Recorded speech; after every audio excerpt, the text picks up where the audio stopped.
teman-teman semuanya. Pada video kali ini saya Sabrina Manurung bersama rekan-rekan saya, ada Fadila Fatsya, ada M. Hafiz Zakaria, dan juga ada Leonard Panggabean, yang dimana kami berempat pada video kali ini akan memaparkan kepada teman-teman semua bagaimana cara menganalisis saham perusahaan melalui analisis teknikal dan analisis fundamental. Baik, untuk teman-teman semuanya, kami berharap pada video pembelajaran ini teman-teman nantinya dapat memahami dan juga menganalisis saham perusahaan ketika teman-teman ingin menjadi investor. Teman-teman nantinya akan memilih perusahaan mana yang bagus, yang cocok untuk teman-teman jadikan tempat untuk investasi. Oke, sebelum kita masuk kepada materi, saya moderator akan memaparkan sedikit deskripsi dari perusahaan yang akan kami analisis. Nah, pada video kali ini kami akan memberi sebuah sampel, yaitu perusahaan PT BPTS Syariah Tbk. Untuk teman-teman yang belum familiar, mungkin teman-teman bisa searching di Google apa itu perusahaan BPTS Syariah Tbk. Nah, teman-teman, jadi Bank BTPS itu dulunya adalah Bank BTPN Syariah. Jadi untuk nama perusahaan sendiri itu tidak langsung diberi nama BTPS. Jadi, dan sebelum BTPN itu adalah namanya Bank Purba Danarta Tbk pada tahun 1991. Nah, pada tahun 2008 BTPN ini membentuk sebuah unit syariah.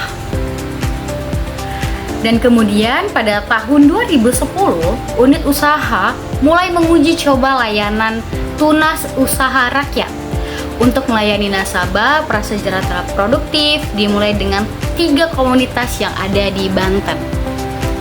Nah, kemudian layanan ini diperluas di seluruh daerah yang dimulai pada tahun 2011.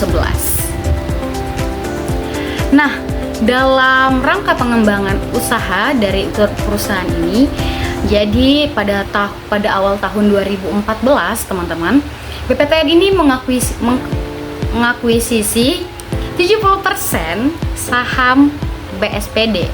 Nah, jadi kemudian Bank BPTN sendiri itu menggabungkan unit syariahnya ke dalam BSPD, yang kemudian itulah dibentuk sebuah nama BTPN Syariah Tbk atau terbuka. Untuk produk perusahaan sendiri itu terbagi menjadi 2 dari analisis yang kami telah temukan, yaitu ada tepat dan juga kredit. Nah, untuk tepat itu terbagi lagi menjadi beberapa bagian, teman-teman, yaitu ada tepat tabungan, tepat deposito, tepat tabungan platinum, tepat tabungan rencana, dan juga ada rekening tabungan jemaah haji. Oke, teman-teman, nah itu tadi dia gambaran singkat dari perusahaan BTPS Syariah Tbk. Untuk selanjutnya, teman-teman saya akan menjelaskan analisis rasio keuangan dan juga analisis fundamental serta teknikal, yang dimana nanti teman-teman juga bisa ikut mempelajari bersama-sama dan ikut memahami bagaimana kita nantinya sebagai investor itu memahami kinerja keuangan perusahaan.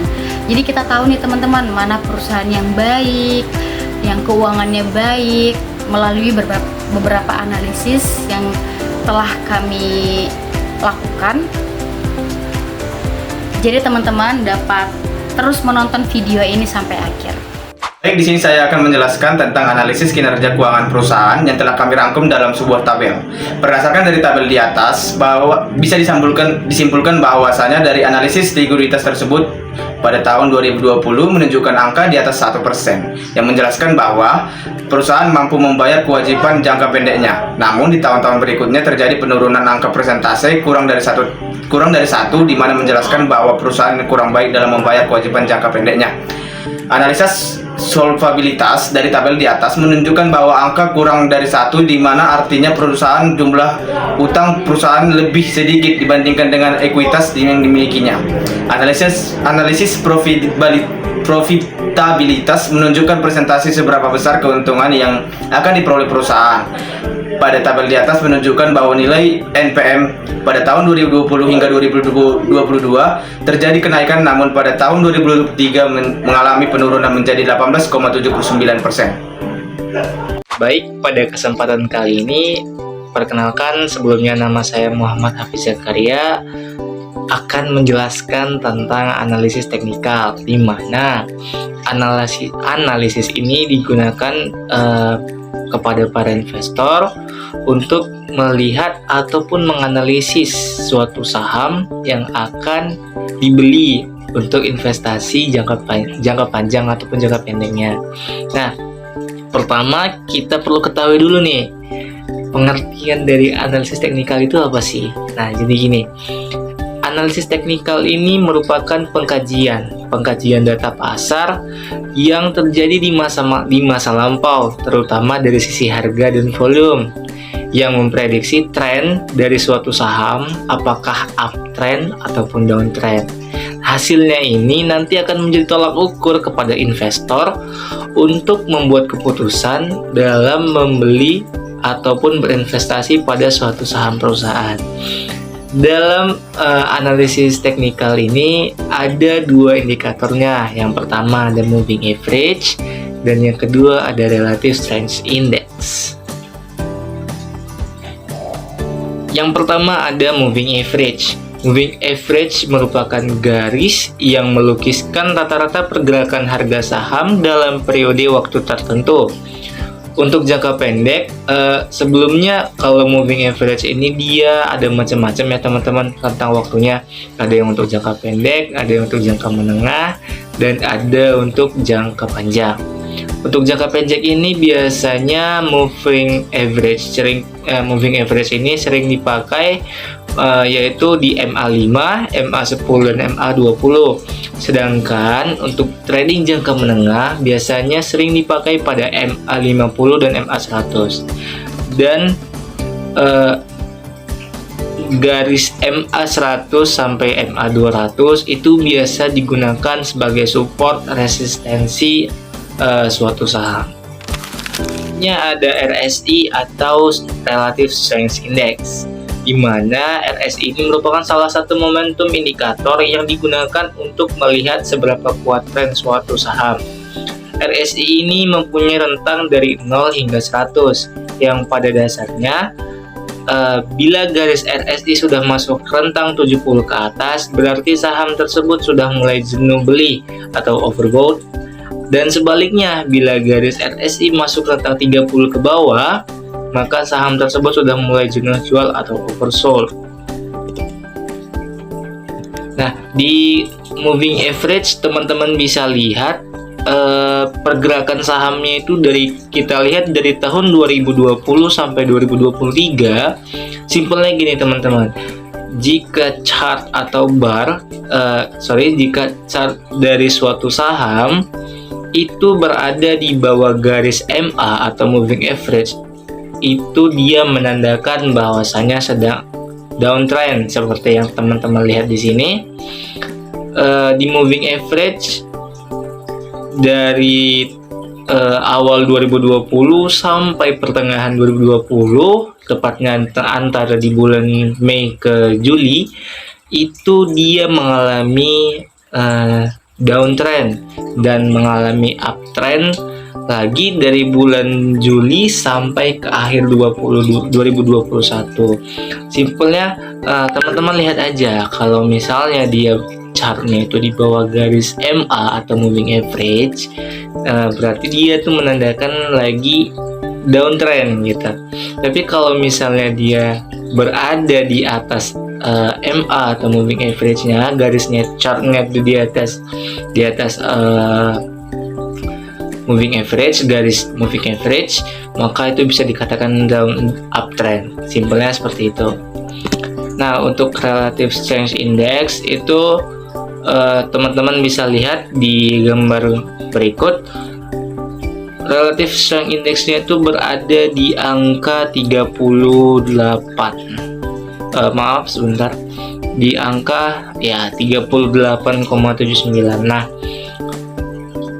saham tersebut sudah masuk di rentang 38, yang artinya tadi kan dijelasin ketika garis RSI sudah masuk rentang 30, itu berarti sudah mulai jenuh jual atau oversold, yang dimana jenuh jual dalam saham ini merupakan kondisi dimana ketika harga saham yang diperdagangkan di bawah nilai sebenarnya. Jadi harganya teman-teman, kalau dia di bawah 30 atau jenuh jual, ibarat gini, itu makin banyak yang beli, itu otomatis harganya makin murah gitu kan.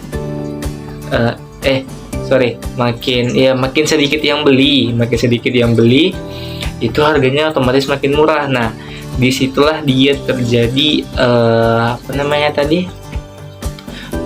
RSI-nya menurun gitu kan, dimana tadi pengertiannya harga jual sahamnya ini di bawah nilai sebenarnya dan terjadi pergerakan downtrend. Baik, di sini saya akan menjelaskan tentang analisis fundamental Bank BTPN Syariah Tbk. Analisis fundamental adalah analisis yang digunakan untuk melihat profitabilitas perusahaan dari tahun ke tahun berdasarkan laporan keuangan. Adapun indikator yang kami gunakan dalam analisis ini yaitu adalah ROA, ROE, EPS, dan PER. Yang pertama, Return on Asset atau ROA. ROA digunakan untuk mengukur kemampuan perusahaan dalam menghasilkan keuntungan dari asetnya. Adapun rumus dari ROA adalah laba bersih per total aset dikali 100%. Pada tahun 2020, Bank BTPN Syariah Tbk memiliki ROA sebesar 5,19%, sedangkan pada tahun 2021 ROA-nya sebesar 7,90%, artinya terjadi kenaikan sebesar 2,71%. Selanjutnya pada tahun 2022 ROA-nya sebesar 8,40%, artinya terjadi kenaikan sebesar 0,5%. Sedangkan tahun 2023 terjadi penurunan sehingga besar ROA adalah sebesar 5,04%. Hal ini menunjukkan bahwa Bank BTPN Syariah memiliki efisiensi dalam pengelolaan aset yang baik, karena sejatinya ROA dalam suatu bank dikatakan sehat apabila memiliki lebih besar dari 2%. Yang kedua, Return on Equity atau ROE.